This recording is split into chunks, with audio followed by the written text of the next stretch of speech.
Hello. Hi, everyone. Hey, welcome to Scotch for Dummies are on vacation, and Scotch in the Bayou is in the house. I hope everyone's having a great Sunday afternoon and evening. So, this is pretty exciting, and we've already got some folks in the chat, which I'm thrilled about, and thankful that Andrew is around in case this all kind of goes in flames. So, we're excited.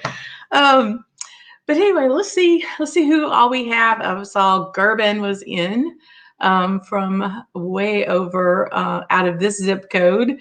Hey, Gerben, it's good to see you. Slanja and Sabrina is here too. That's very cool. Thanks a bunch for coming in. And Mark Rayner, that would be my husband, biggest cheerleader I have. He and my brother. We've got Stephen Rogers, hey, and Malt Minion, hey, Chuck, how's it going? So we're getting some folks in here this afternoon. Be sure to say hey. Tom R. up in Chicago, and Chad in Canada. Great guys seeing y'all here. Thanks a bunch. Alejandro, hey, how's Big Dallas doing? And yay, Andrew's here to save the day. So I'm loving this afternoon because we've got so many of you Europeans here. And Hoagie, hey, from the Bayou. Good to see you, friend. I hope you have a nice, lovely Lagavulin you're sipping this evening. Let's see. Yoshi, nice to see you here. And Vincent, I'm doing this without my glasses, so I'm squinting like mad. And James, hey, good to see you. Howdy world to you too. Slanji, y'all. Scotch in the Bayou is here in the takeover for the dummies. So we'll just kind of see who all is in the chat and see how things are going. I hope everyone has a nice dram. Hope your afternoon's going a bit chill. And we're going to talk about some different things. I'm going to kind of tell you who I am, how I ended up here, why I've embarked in this crazy new adventure called YouTube myself. Okay, so we got Brandon Smith. Hey, how you doing? All right, I'm giving this up, y'all. Vanity V, whatever. Robert, hey, great seeing you here. Okay, help me out. Yilkin, is that it? Maybe, not right? Sorry, I hope that's good. So, a Glenturret 12 is what Gerben's got in his glass. So yeah, post what you're having. I haven't poured mine yet. I'm trying to think, depending on what all we chat about, but yeah, I've got 3 selections here, so we'll kind of go through that. But kind of wanted to just say hello. The guys, as you might have if you tuned in last week, to the guys, Drew and Mark are off in California with their wives, who are delightful people I've had the pleasure to meet and visit with. And, you know, these guys work really hard to get all 4 of them together to do this show, the Thursday night show they do for their patrons. You know, it's a lot. And 4 families have to, you know, be involved with all of that. And it's great for them to be able to have a day off. So today they have a day off, and they were sweet enough to say, hey, Lee, you want to come in and host the channel? And so here I am. So let's see who else we have. Emily, Emily, hey, great to see you here. Thanks so much for being in. So we're getting a good little crowd. So yes, so the dummies, just kind of want to give you a background of how I know. I think, so I've been watching them for at least 5 years now. Back to give you a little background of me, back in 2016, I took a trip over to Scotland by myself. Wanted to see how I do it. I was hitting a landmark age, if you will, and I wanted to go see Scotland. And I went over and toured Scotland and drove around in a car. So here I am, an American, driving the Highlands on the wrong side of the car, stick shift. Thank goodness, the clutch was in the right place, but everything else was backwards. But I still made it, and I didn't pop a tire going around a curve or anything. But just got to enjoy how absolutely beautiful that country is. And not only is the landscape gorgeous, but the people are even better. And I happened upon Oban because I was going to end up in Jura for a music festival.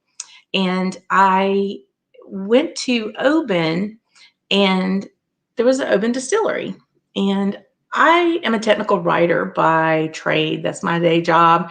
And I love processes and things like that. So I was like, how does this whiskey thing work? I mean, I'm in the South. We have whiskey, we have bourbon, rye. Sazerac rye is a huge thing here in Louisiana. Um, but bourbon was never my thing, if you will. I think, like most liquors, and sometimes in college years, we have not the greatest, relationship with those things. But bourbon just really was very sweet to me, and it wasn't my thing. But I wanted to see how this stuff was made. So I ended up going on a tour at Oban. And at the end of the tour, and understanding how this liquid just comes from three ingredients, right? Just the water, the barley, and the yeast. And then there's some manipulation, of course, in the way it's distilled in the casking. But just the idea that all three of those things could be made into whiskey was very interesting to me. So we got to the tasting, and I'm like, okay, well, this is fine. I know I'm probably not going to like this. And that of Scotch whiskey changed the trajectory of my life. It truly did. It was Oban Distillers Edition. And I was like, whoa, this stuff is good. So let me know in the comments if you've ever had the Oban Distillers Edition, or if so, which one is your favorite? I see that Bobby J is in the house. Hey, my friend. And Flying Brandon. Awesome. Oh, Harry Herman, great to see you too. Okay, I'm gonna give it up. I gotta read these comments. Cool. Yay. Hoagie. Yes, Oban, beautiful by sunset. Absolutely gorgeous. So the Oban is on the west coast of Scotland. It's a big port city with ferries that go to the outline, to the Hebrides. And the seafood, okay, we know our seafood down here on the Bayou shop. We know our seafood. We know our shrimp, and we know crawfish. Mark, I'm going to tell on you, my husband ate more crawfish. It's a wonder he's still not flipping, because he ate so much crawfish at my company's party on Friday night. But the seafood at Oban, oh my heavens, it's the best scallops of my entire life. But it is a beautiful place. It really is. Oban by the sea. And so I went there. It was incredible to have this whiskey that was nowhere close to what I remember bourbon being. And I was like, man, this is really good. So a couple of days later, I took the big ferry from Kennebec over to Port Ellen, to Isla, because I had to get to Jura, not to go to distilleries, because I didn't know about those things yet. But I stopped at this other distillery called Lafroig. In the words of Monty Python, now let's do something completely different. I went from Oban to Lafroig in one day. And I really liked that too. Amazing, right? Found my way to Jura, had the Jura 16 and the Jurix own. It was fabulous. And I just could not get over that this elixir called Scotch might just actually be my drink of choice. So let me know in the comments, when was the first time you ever had Scotch? And let's go back to there. Let's see what everybody's drinking too. I'll roll back a bit. Oh, well, Gerwin, that's very sweet. Then Leanne's so graceful to be as a substitute. I try my darndest. These guys are really sweet. And to get back to them a bit, they are as exactly as you see them on their show. They really are. I got the chance, so when I came back from Scotland, I really wanted to learn more about Scotch. So I read a lot. And what do? You go to YouTube, you learn a lot here and Google. And I happened upon these four guys in a basement. And I loved how each of them had their own flavor profile, and as you watch them, I know you've all pegged them to like which one actually fits your flavor profile the most, right? And so Mark and I kind of made this as our Thursday night date, if you will. We've been married a long time, y'all. So we would have dinner and then we would go sit on the couch and we would cast the YouTube channel up on our TV and watch the dummies up on the TV. And one night I shot a picture of it and sent it to them. And they were like, oh my gosh, someone's watching us on the big screen. It's like a lot of people are watching y'all on the big screen. So it's pretty funny. Let's see who else. Yeah, Garbin says, Oban is very nice. It is such a pretty town. It really, really is. Oh, hey, Richard coming in from Ontario. Meet Chad, also from Canada. Francois Nollet.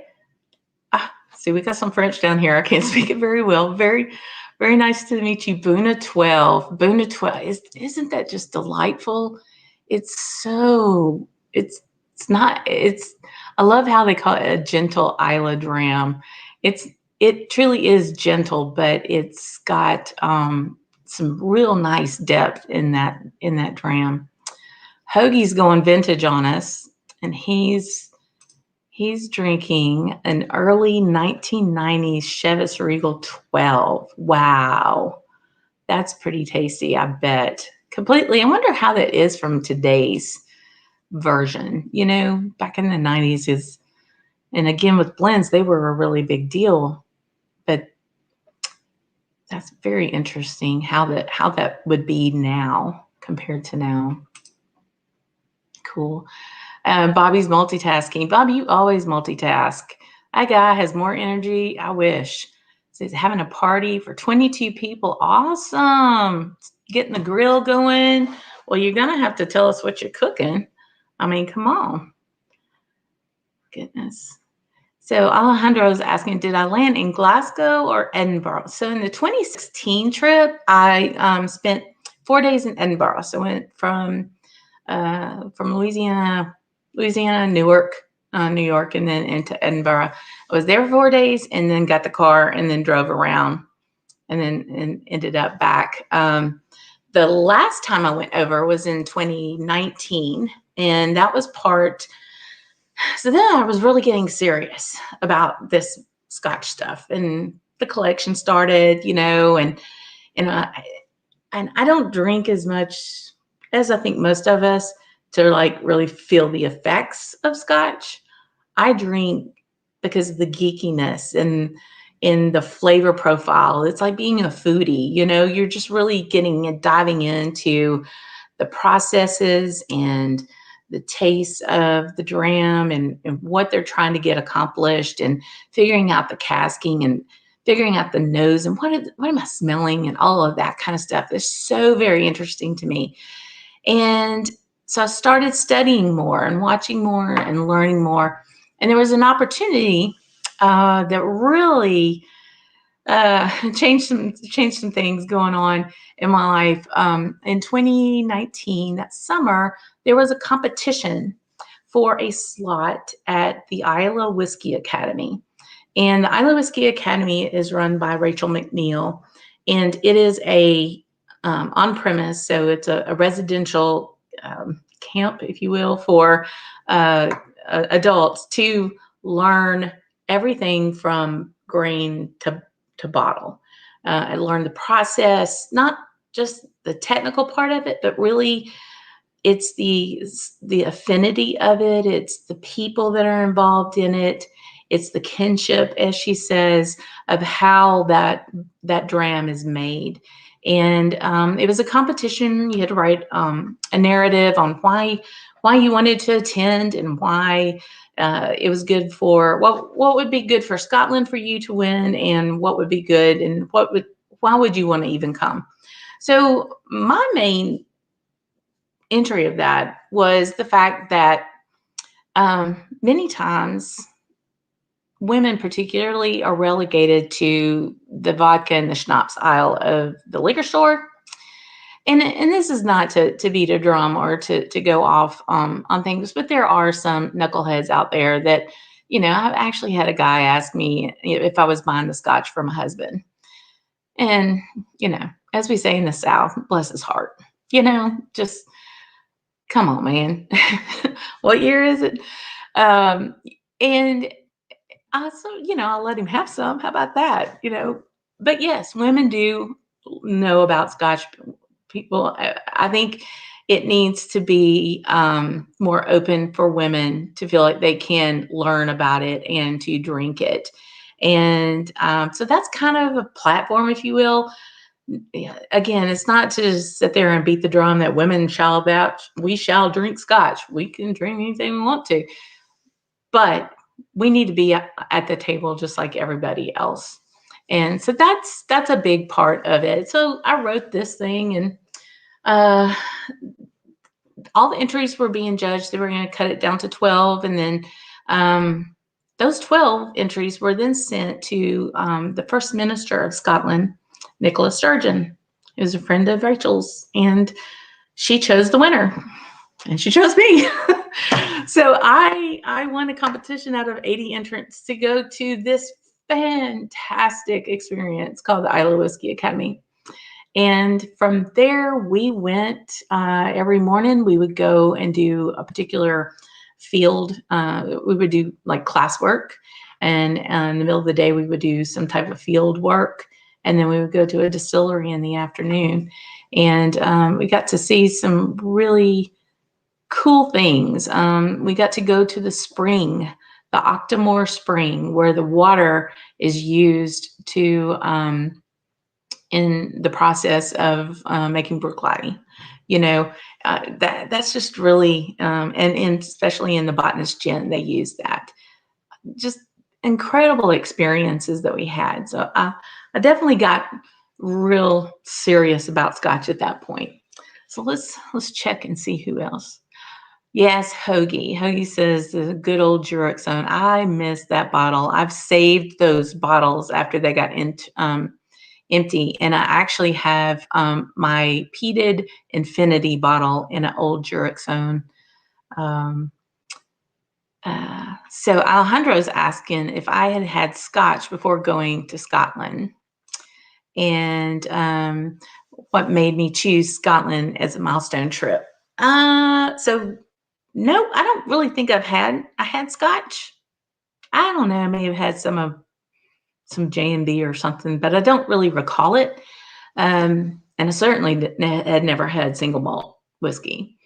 And then the Scotland thing was kind of ancestral. My dad's side of the family, or kind of the Vikingish Scottish group that came into the Carolinas. So I've always wanted to see it. It was right when Outlander was starting, so that was kind of getting a big buzz. And I'm not saying I wasn't looking for Jamie Fraser, okay? I mean, because if I'd have found him, that'd have been something. But it was really just to see the land, and I wanted to see if I could do this by myself. I've always been an independent person. If my mother is watching, she's laughing hilariously right now. But I've always wanted to prove that I could do something, and maybe starting a YouTube channel is doing that too. So thanks for your comment on that one.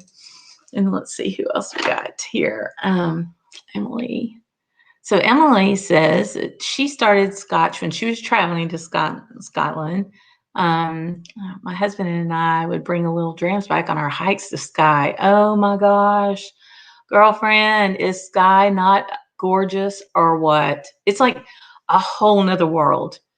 And on that note, I think I will pour, actually I'm going to wait on this, but Talisker 10. This was my first camp dram on my YouTube channel. Talisker 10 is from the island of Skye, and it's gorgeous. Okay, let's see. Oh, ladies and gentlemen, Elvis has arrived. Zach Andrews is here. Thank you, Fran. Thank you for being here and supporting me. I really appreciate it. Okay, it skipped. Where'd it go? Okay. So Hoagie, thanks for being here. I really appreciate it, my friend. I really, really do. I'm woefully behind. Let's see. Okay, Alex says his first scotch was 14, went terribly wrong. Ooh, at that, yeah, I bet. I never had been in the same room with a glass of whiskey, but for a quirk of fate, when you were 18, it was Lefroy. Wow. So that's quite a dram to commit to revisit. Hats off to you on that one. Goodness. Oh gosh. Well, let's see who else we have. Zach and Richard. Oh, thanks, Richard. That's sweet. I'll take all the likes I can get. And so Bobby J's been relatively new to the Scotch for Dummy. I don't know. Are we a harem or are we a group?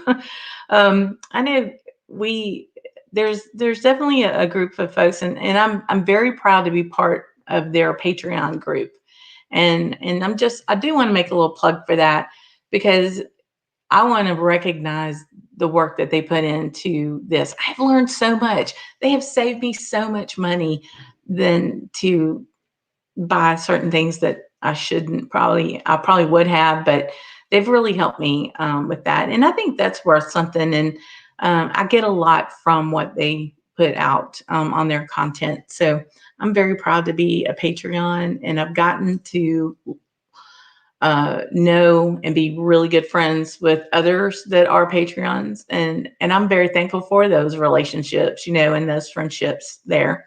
Speaking of one, which is Mark JG. Thank you, Mark, for being on. And hey, Raymaster, good to see you. Thanks for coming in. We got Adrian here. Good morning. I'm guessing you're way on the other side of the world. Let's see. Yes, great point. Many of the movers and shakers in the whiskey industry in Scotland are women. And that's true. I mean, you think about the Rachel Berrys, you think about those that are in there. Women have a really good nose.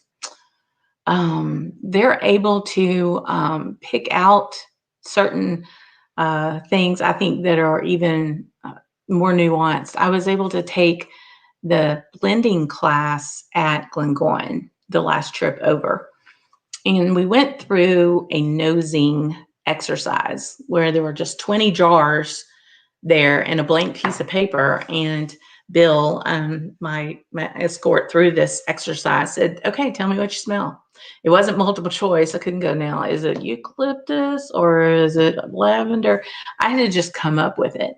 And it's interesting. He even told me that women have a lot of more of a nuance on smell. And I learned that blending wasn't so much putting things together for them to taste right as they were first getting the smells right. So that, 80% of blending is really smelling, which is very interesting. Isn't that cool? I just love that. So let's see who else we got on here. So Bobby, doing well. Let's see. Bobby's going. Alejandro. I really appreciate y'all being here.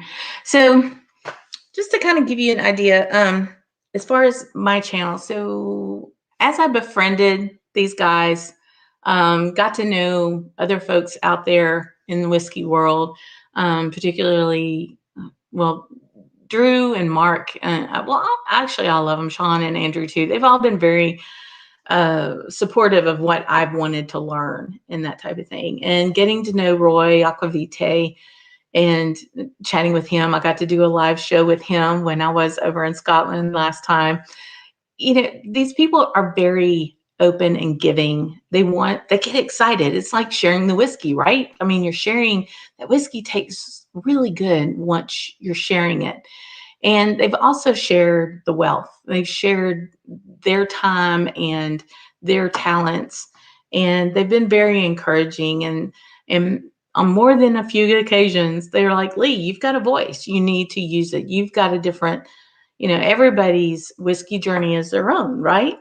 And so through lots of thought processes and a good bit of drams and talking, I decided to go ahead and launch my own YouTube channel. So if you haven't checked it out, I would love for you to go after this to Scotch on the Bayou for in YouTube. I've had a blog for over 2 years. I've written, mainly little reviews and just my account of the Isla Whiskey Academy, our time down at the camp, things like that.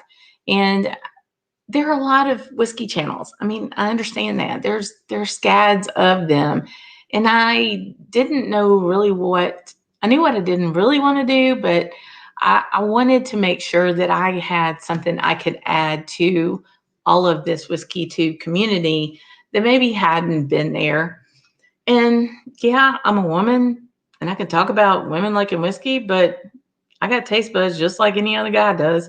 It doesn't matter that I'm a woman. I just want to be able to let others know, others of, of age and respectability in the sense that they don't have problems with alcohol. I want those folks to know that this is a dram that's available for them, and not to be, not to think that it's pretentious or that it's only for some highbrow, suit wearing person. It's just liquid. This liquid doesn't care who's drinking it. It's okay. So I think we need to pour one. How about that? So I launched the channel August 6th, I think.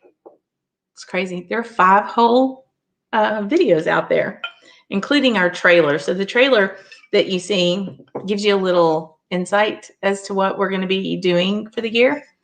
And so to kind of round that up. Okay, first of all, who does not love this Kenta Reuben? And of course, on my first big video, I say it wrong. Kenta Reuben. Anyway, so we live in Baton Rouge, Louisiana. It's nice, warm, hot, and humid here.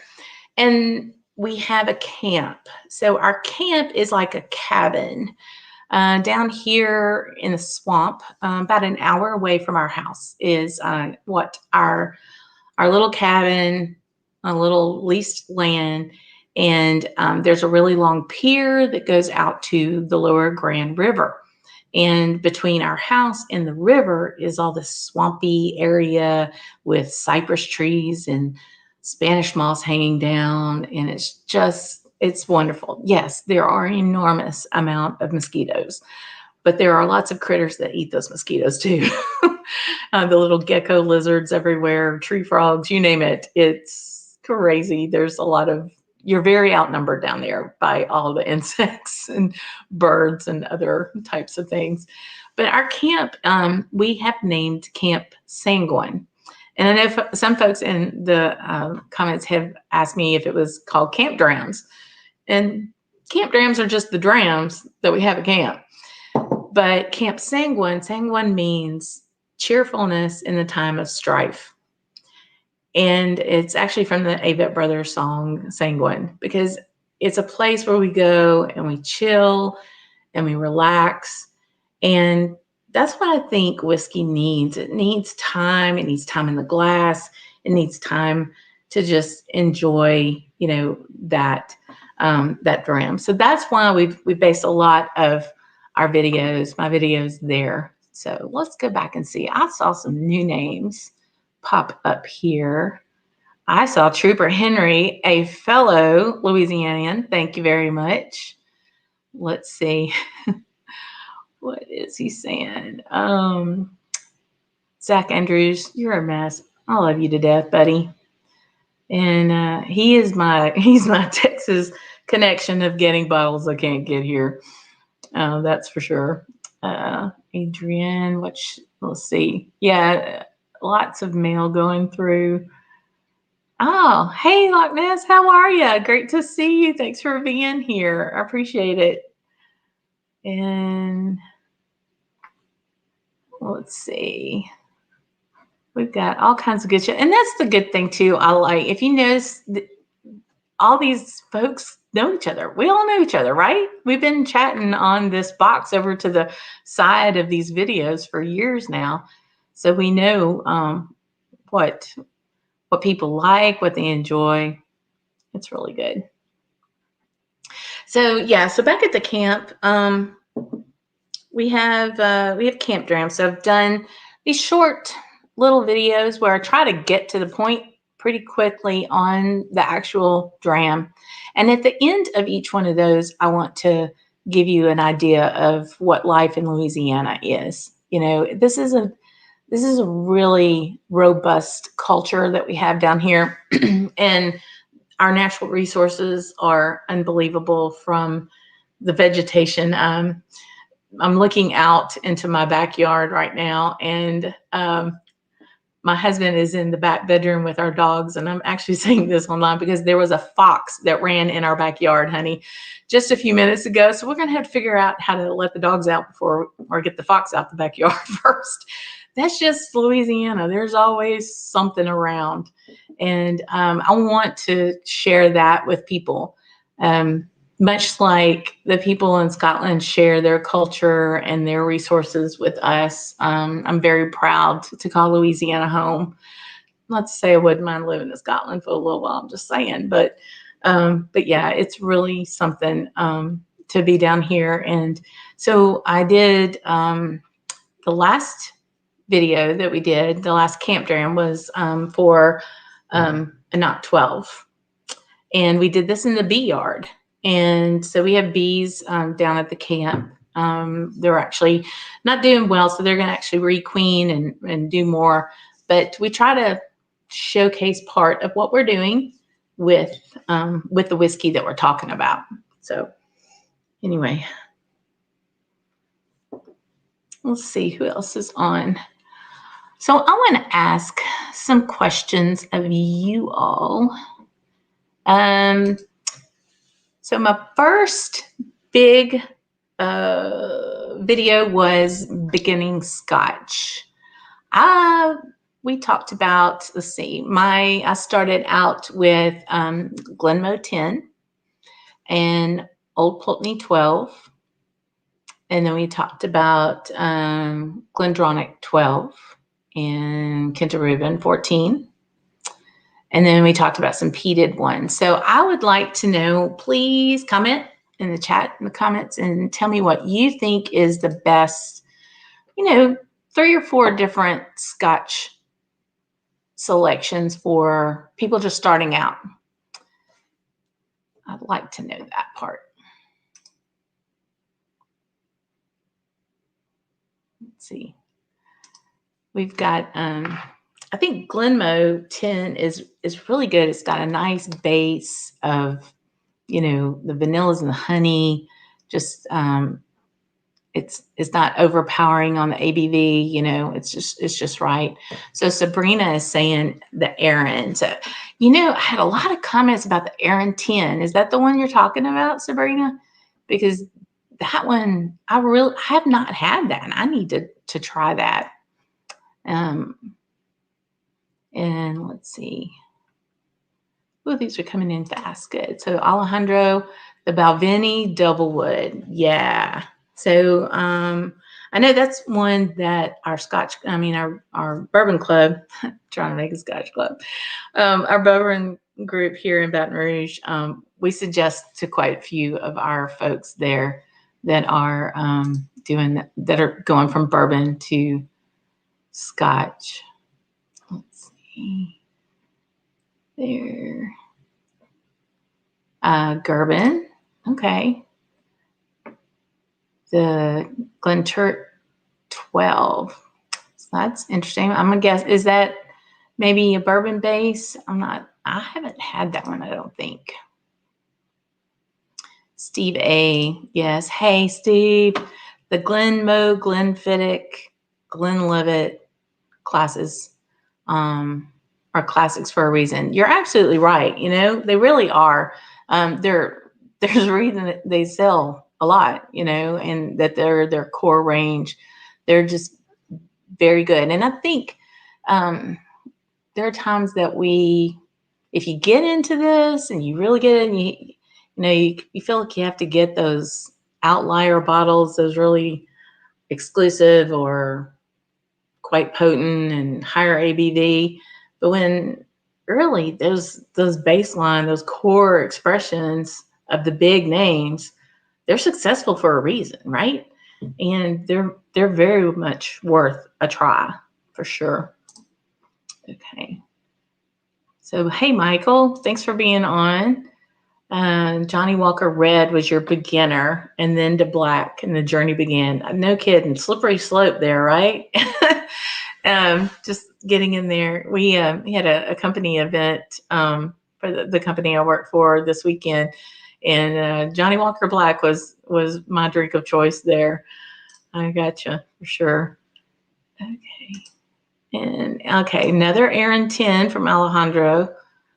I definitely need to see that one too. Okay, so Zach says Springbank 10, the Aaron 10, Balcones Mirador, and then 12. 12. So for those who may not know, Zach really likes Balcones, and I would. If I want to know anything about Balcones, I'm going to hit Zach up. So you should too. He lives in the state. He knows the expressions. He knows what they're really good at, which is most everything. They do single malts very, very well. And those are some really great suggestions there. Let's see, Adrian. So we're going through comments. I don't see how in the world the guys or Roy reads these this fast. Oh, let's see, Hoagie, what you're saying. You got some older bottlings of Aaron up there behind you. Yes, I do. That purple. No, that's not that purple bottle right there. That is one of my favorites. And that was actually my second Camp Dram video. And you'll get, especially in that video, you'll get a really good idea of what our camp looks like as far as out by the river. You'll see our long pier that my husband built. And then I'm sitting in a swing, no hair, camp hair, no makeup, just because that's the way we are at the camp. I'm not all fancy at the camp, that's for sure. And just sitting there and enjoying the breeze and the birds and the water going by, and it's just with that dram, and it's just very nice to just chill out. And it's interesting. I've had a lot of comments from folks going, I really enjoy, and it's very relaxing to watch you just be relaxing with the dram, And hey, if I can help with that, I will be ever so happy. But yeah, those we have older ones. It took a while for the new packaging to even show up here in my neck of the woods. Okay, so so Trooper Henry, great suggestions on that. Monkey shoulder, yep, that was on the list. My little lanyap. So lanyap, do y'all know what lanyap means? I know Trooper Henry knows what lanyap is. Lanyap is a Louisiana French derivative term for a little something extra. So it's like a baker's dozen. You get that 13th donut or bagel, that's the lanyap. So monkey shoulder is lanyap. Glengoyne 10, yes, very tasty. La Santa, that would be the Glenmorangie. La Santa, the sherry-based expression, and Glenfiddich 14 bourbon cask. Do you know? I'm almost ashamed to say I've not had that, and I need to remedy that right away. Okay. Let's see who else is going here. Hey, Derek. So I know, Derek, it should be a Scotch club we're trying. So I want to brag about my local bourbon club for a little bit. So the Bourbon Society of Baton Rouge is a spectacular organization, and I'm very proud that they are open and minded enough to have us Scotch people in it. Uh, and they're always wanting to learn. We have an enormous number of tastings. David Seal and the whole group. I think hopefully Dorothy's on tonight too. Our leadership of our group does a really good job, to the point where we have over 600 members in our group here in Baton Rouge. Amazing. We raise a ton of money too. They've just had a big fundraiser for St. Jude, and for different groups. We're having a bourbon festival soon, and that will benefit the Alzheimer's group here in Baton Rouge. Just very caring people, in a they build an environment for learning. And I was lucky enough to be asked to do some Zoom calls, like right after we went into lockdown, able to do some Zoom calls with our group about Scotch, because a lot of bourbon folks might be scared of Scotch. I mean, it's very different. It's not got the corn based that lends to so much of the sweetness, but it's going to pick up its sweetness in other ways, right? So I was very thankful to be able to do some welcome to Scotch type things. We did basically a Scotch 101 that went through real well. We did a flight of all Glendronachs. That was a lot of fun to do those, and to see folks that have in their mind, or their palates really pulled towards the sweet of bourbon, and how with an open mind they can see some of those flavors that might come into the Scotch, but then really experience the added flavoring that Scotch has, and like the different caskings and things. And one particular one we did was on Balvenie. So it was great because we got to walk through the double wood and the rum cask, and then even the port wood. So running the gambit there, and peat week. So we got them to dip their toe in some peat, and people really, you get to see that there's something other than what you're used to. Everybody has their preferences, and I've heard people that drink bourbon say, "Oh, Scotch is no good." Well, no, it's real good. Just maybe not have found the one that you like, or your taste is personal, right? Your taste profile is extremely personal. So it's not something that everybody else may like. For example, you may not like broccoli, but someone else who does. You may not like cheese, but somebody else does. That's the same premise. I don't particularly care for a lot of bourbons, but I'm really happy other people do. There's nothing wrong with that bourbon. It's just not the match for me. Whereas this Glenmoe, the Kenta Reuben 14 with the port, I'm getting all kinds of, dry tannin, sweet, winey notes off of this. And so I can have the opportunity through the Bourbon Society to share that, to make this more approachable for folks who are not used to it. So in the comments, why don't you give me a little shout out of any of the whiskey clubs that y'all are in?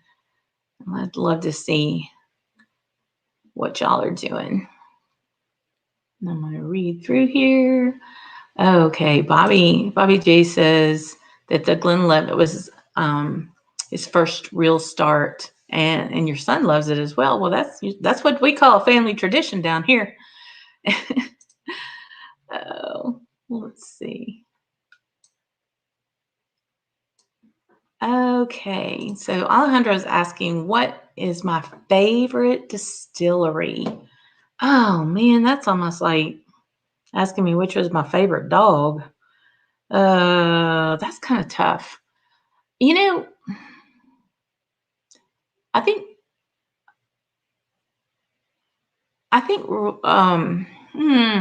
I will say Kilhoman is extremely impressive because they're so new and they're farm to bottle.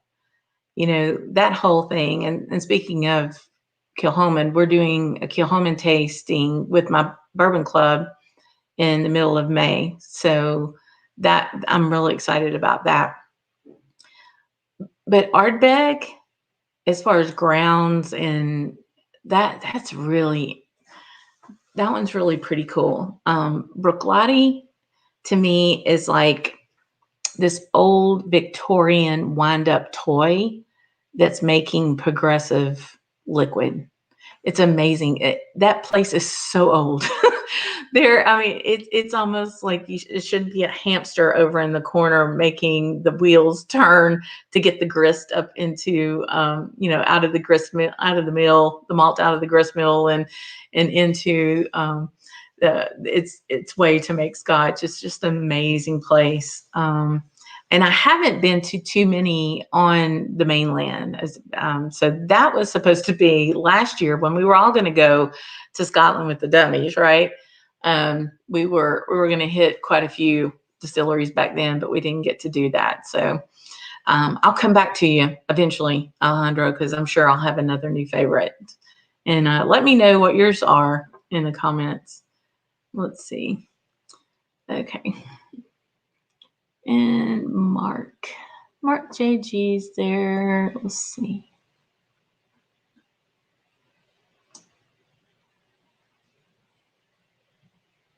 So Mark Broda, you're in the house. You're supposed to be drinking wine right now, friend.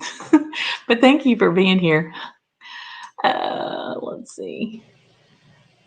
Okay. So we talked about beginning whiskies. And we got a little bit of time here left. So in the Enoch 12,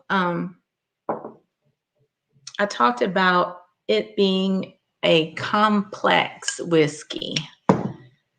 And I wanted folks to chime in on that one as well. And what you think a complex whiskey is to you. Oh man, y'all. So it's complex, there's a difference between complex and convoluted, I think. And I've had some expressions, I think, tried to do too much. You know what I'm talking about? They may have had like a lot of different caskings that just didn't quite go together, or you have a smell that doesn't follow through on the taste. It's like, oh, I'm getting berries and fresh and bright, and then you taste it and it's sour and hot, and maybe go a completely different way. So I want to see chat, and let's talk about complex. I know Hoagie's got to have an idea about what a complex dram would be.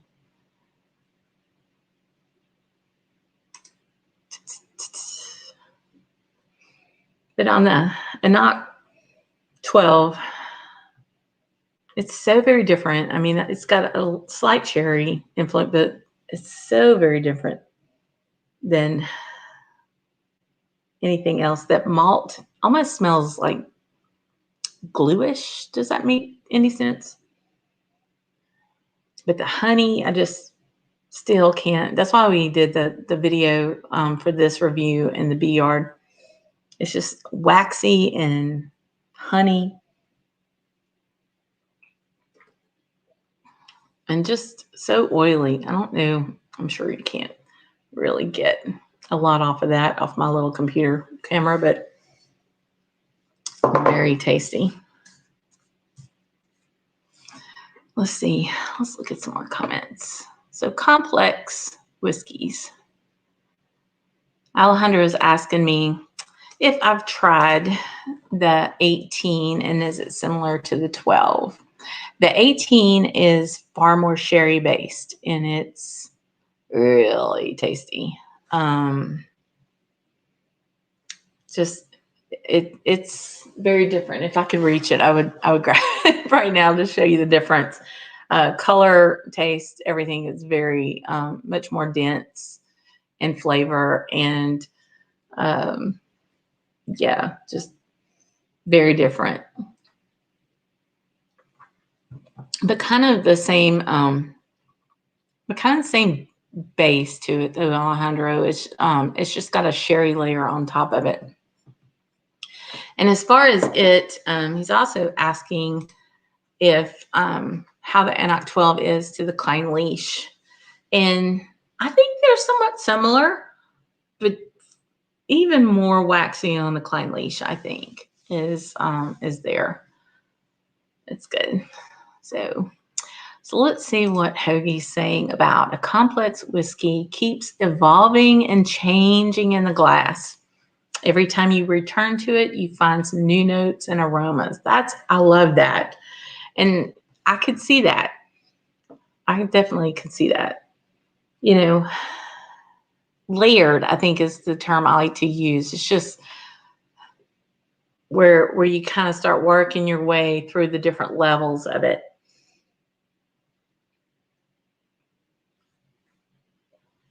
Very much so. And speaking of layers, great minds. So Yulkin, I hope I'm saying that right. A complex whiskey is layered, and the whiskey will change in the glass, and no individual element overpowers the others, although each have their own cameo roles. What a beautiful statement. That is, I just love that. And it's true, right? I mean, you can identify them, but nothing's screaming for attention. That's beautiful. Thanks for that comment. So Christian Bliss is, where are you from? I am from the South, my friend. This accent couldn't tell you. But I actually live in Baton Rouge, Louisiana, and have been living there. And I lived in Texas for a long while, so that's the reason for this accent. But we have we love the swamp down here. We have lots of humidity, and the hair can go way out of control. And at the camp, I really don't care whether I'm there to relax. I'm not there to do my hair. But yeah, just come on down to the Bayou, Chef. We are about an hour and a half from New Orleans. New Orleans could be in a completely different world from where we are. We're more the swamp, where that New Orleans is New Orleans. Let's see what else we have. What's Gervin say? Gervin says that complex for me is when whiskey changes in the glass for the better. Complex is so personal. It really is. But our whole tasting and journey, right, is personal. It's and I think, just as any journey, you have a beginning, where you're not quite sure which road you're taking. You kind of have to map that out, and you have to say, okay, is this really where I need to go? And so you try different things, and you may go down the road of one particular whiskey and it's just not for you. And it's like, okay, it's a data point. But I would even say it might not be right for you at that time. And that's one point I made about the Enoch 12, is that I don't really think it's a beginner Scotch. And I know some folks have suggested it, and more power to you. In my view, it has some elements that might be a little off-putting to someone who's brand spanking new to the Scotch world. I find, especially with my bourbon friends, I want to get them into something a little sweeter that they're already used to, and then kind of branch their taste buds out, if you will. But even with that, their journey and everybody's journey is new. In my beginning Scotch, I had that video. I had 3 different peated selections, and they came up from the level of peatiness: a Kilkerran 12, the Talisker 10, and then Ardbeg 10. Go big or go home. And even there, I have friends who've never had a drop of Scotch that went straight for a peated whiskey and went, wow, I love it. And I've had others who are very much into bourbons that said, no way in hell am I going to drink that. So the journey is a big part of it, right? Goodness. Well, howdy world. Hey. So, Howdy World says, I'm new to this. How do you know you're buying a complex whiskey? Well, and again, I think complex is subjective to whoever's drinking it. Yeah, and one of the main things I did early on was watch reviews and talk to other people about things. And I tried to figure out what I liked. And then I would ask other people, what's the beginner version of this kind of taste profile? What's intermediate? And what do I need to try for later? And it also had a lot to do with my budget because I could only afford so much. But that's a really great question. And I love this from Hoagie. Hoagie says complex whiskey can be delicate and subtle. Absolutely. It doesn't have to be this big, bold, knock you over. I think some of those actually hide flavor at times. So that. And Alejandro says complex means that has many different flavors in them. Absolutely. Cool. All right. Great. So,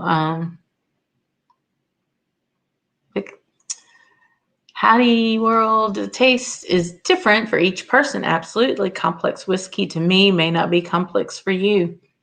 Again, our this is all our personal journey, right? That's awesome.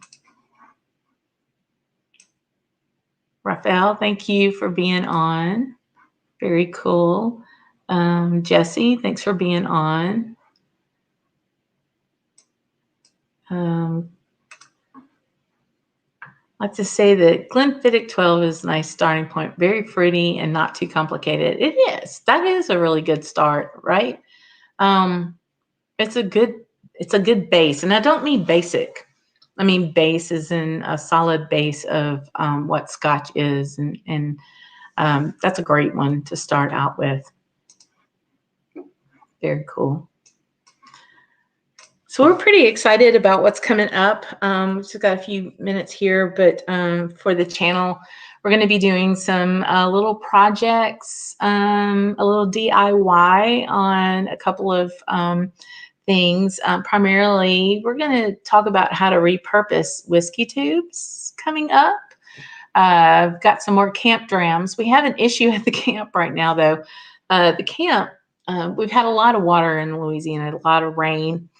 And we've had standing water about 20 inches all the way around our cabin, not in the cabin, thank you, but enough to where hip waders would pretty much be of order. And thankfully, the water has started to go down.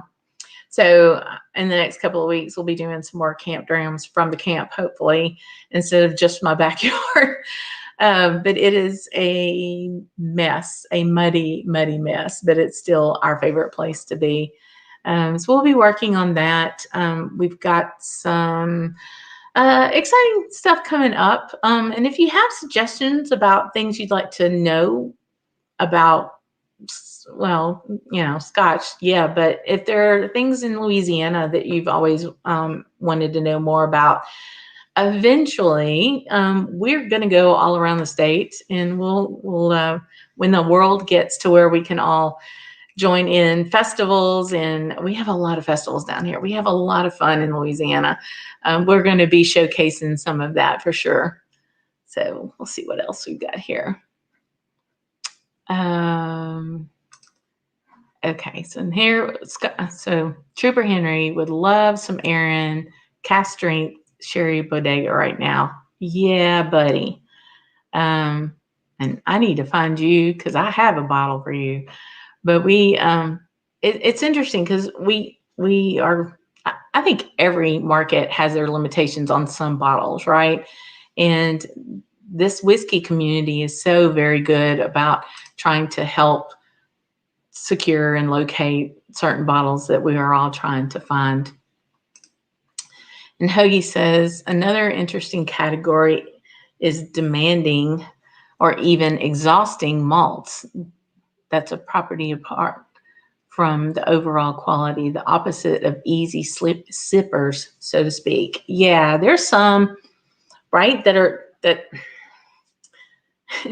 well, as I put in my discussion of talking about Ardbeg, you need some intestinal fortitude to get through some of these, right? And that's a lot. So, but I hope everybody's had fun today. This has been a lot. I know this has been crazy. I appreciate your patience for my first go around on a live broadcast. This has been a whole lot of fun, and I thank y'all very much. Please subscribe to my channel. Come see me there. And until the next time, guys, salute y'all.